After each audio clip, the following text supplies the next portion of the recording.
नमस्कार मित्रांनो, आपल्या सगळ्यांचं पुन्हा एकदा एक नवीन ब्लॉगमध्ये स्वागत आहे। आज आपण आलो आहोत आमच्या इथल्या स्वामी मंदिरात। श्री स्वामी समर्थांचं हे मंदिर आहे। चला मित्रांनो, आज तुम्हाला दाखवतो आमच्या इथलं मंदिर कसं आहे स्वामी समर्थांचं। चला आधी पाय धुवून घेऊ। आता आपण पाय धुतले आहेत। चला आता आधी आपण उंबराचं झाड आहे इथे, या उंबराच्या झाडाला नमस्कार करू।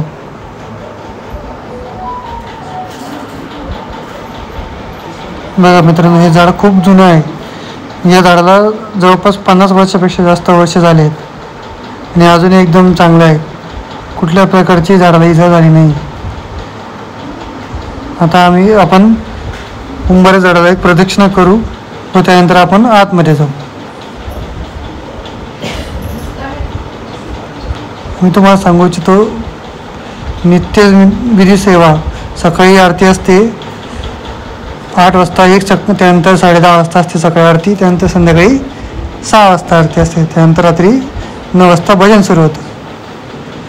चला मित्रांनो, आता आपण आतमध्ये जाऊ।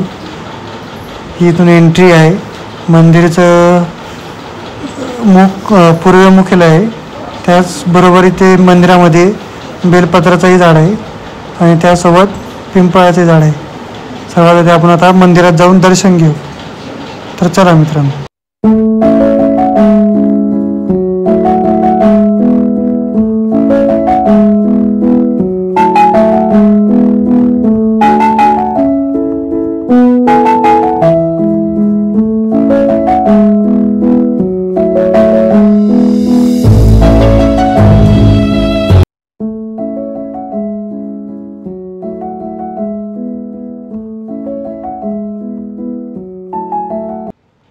चला मित्रांनो, आता आपण जाऊ मंदिराच्या आत।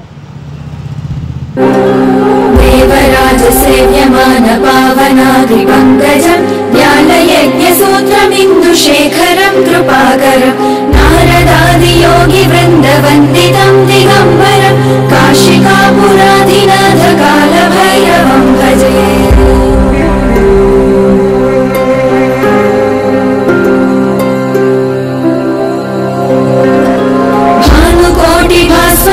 भवाब्धितारकं नीलकण्ठमीप्सितार्धदायकं त्रिलोचनं कालकालम।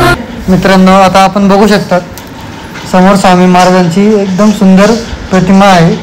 त्यासोबत स्वामी महाराजांची एक सुंदर मूर्ती स्थापित केली आहे, आपण बघू शकता। त्यासोबतच एक शिवलिंग स्थापित केली आहे ते।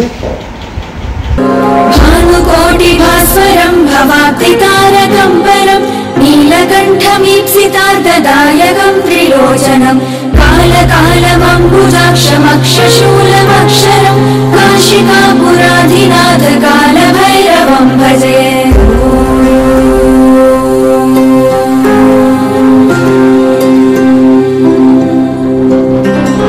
शूलटङ्कपाशदण्डपाणिमादिकारणं श्यामकायमादिदेवमक्षरं निरामयम् भीमविक्रमं प्रभुं विचित्रताण्डवप्रियं काशिकापुराधिनाथ कालभैरवं भजे।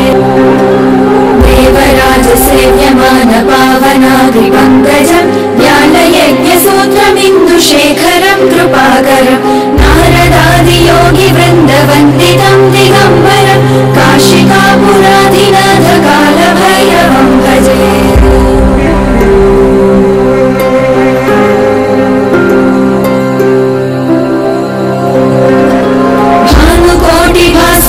भवाब्धितारकं नीलकण्ठमीप्सितार्धदायकं त्रिलोचनं कालकालमम्बुजाक्षमक्षशूलमक्षरं काशिकापुराधिनाथ